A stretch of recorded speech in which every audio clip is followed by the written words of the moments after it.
First of all, let me admit I'm not from the ports. I'm not a ports guy. I'm more from the electron side. But yes, as now you can see more and more electrons players are venturing into the molecular world, and that's the same story for me. But for the larger audience, just before I start responding to this question, GIZ is the German Development Corporation. So more than 60 years already in India as a technical cooperation organization. And mostly backed by government of Germany and ministries involved in the Germany. And talking about our role in India, from where I am coming from, is the hydrogen ramp up program, where our partner ministry is Ministry of New and Renewable Energy. And the one of the major milestone that was achieved was the Indo-German Green Hydrogen Roadmap, which was exchanged last year during the visit of Chancellor and also Minister of Economic Affairs, exchanged it with Piyush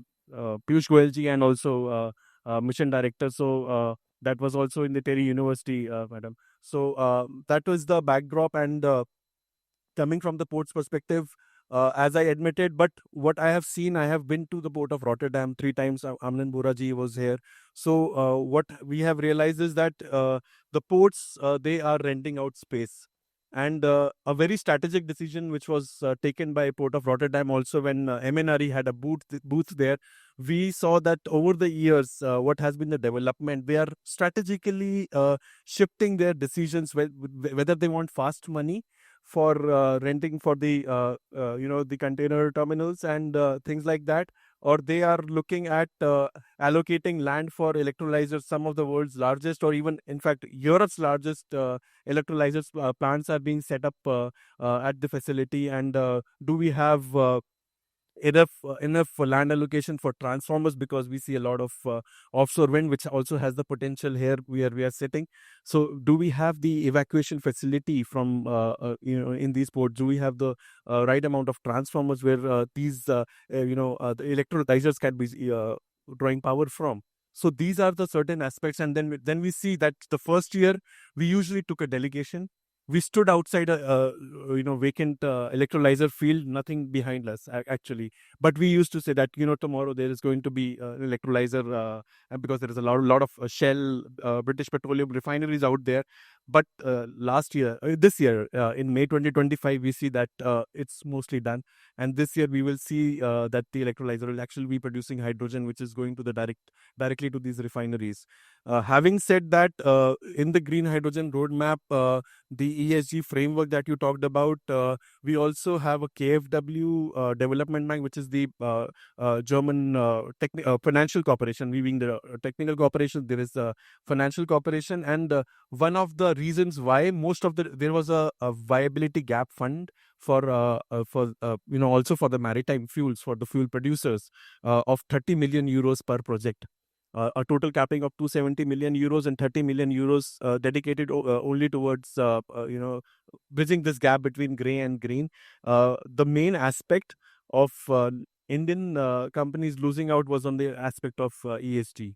So we saw that this aspect was kind of not ready. But now we see there was a second round, which was March 2025, and the results are expected soon. And we are very, fingers crossed, we are very hopeful. A lot of maybe some developers are also sitting here, have participated in that round, and we see that yes, there will be access to these VGF funding instruments, where the one of the aspects is having an ESIA framework in place, because even the IMO net zero framework, the funds that are going to be coming because of these penalties and levies of compliance and direct targets and base targets, most of it is going towards just transition and complying with the ESIA framework. So that has been our observation so far.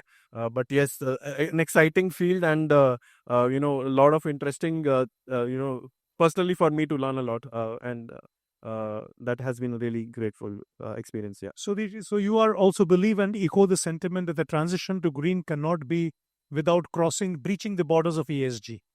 And any kind of financing, and this is something that I have been, from the perspective of non-major ports, which I have been telling everyone, having worked the major port for long, having now been subjected to the scrutiny of financing and going through the very careful diligence and scrutiny for ESG funding.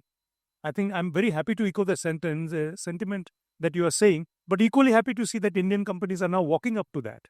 Because you can't breach the ESG factor anymore in India if you wish to look for technology. But tell me, having gone to Sprechen Sie Deutsch, Einbischen, etwas, sehr gut? Sehr gut. Sehr gut. Aber we sprechen in English. So then, that's how. Do you think about the many ambitions that India has, and we talked about the hydrogen mission, our invisibility to a certain kind of getting the optics in our favor by the fifth hydrogen conference. Could India be a net supplier of energy in the future for the world? And what could that energy be? Though this panel does feel we don't even know what the energy could be. We know for sure today India's energy needs come from, and ports are a very vital part of that linkage in terms of, let's say, Tamil Nadu, for example. The coastal coal that comes in from the state I come from, Odisha, and we've been working on that.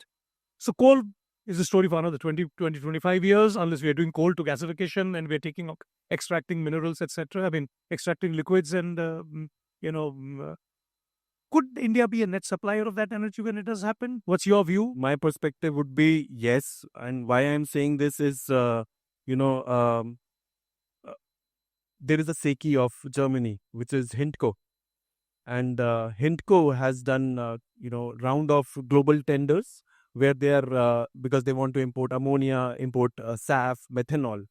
And the reason India could produce the cheapest electrons in the world, that is in itself, a game changer as far as this transition is concerned. And all the eyes goes to India because of the fact that we have the one grid, the one bidding zone concept is being taken care, because this is one area that EU, RFNBO, these are some technical things which are required for them to make them understand that yes, a plant in south of India can draw power from Gujarat because we are one grid. And we are trying to answer this, address this question, because in India we have different bidding areas. I will not get into these details, but this will be resolved at the EU India level, I'm very sure. But what I can say is the Hintcos have done road shows in India. They have signed, MOUs with Seki. So they are looking at Asia Pacific windows, global windows where Indian companies are participating, and all eyes are looking at India, and we are the elephant in the room. And I have a very strong feeling. I invested my career coming from electrons to molecular world. Personally, I want this to be a successful story, and I'm sure it will be.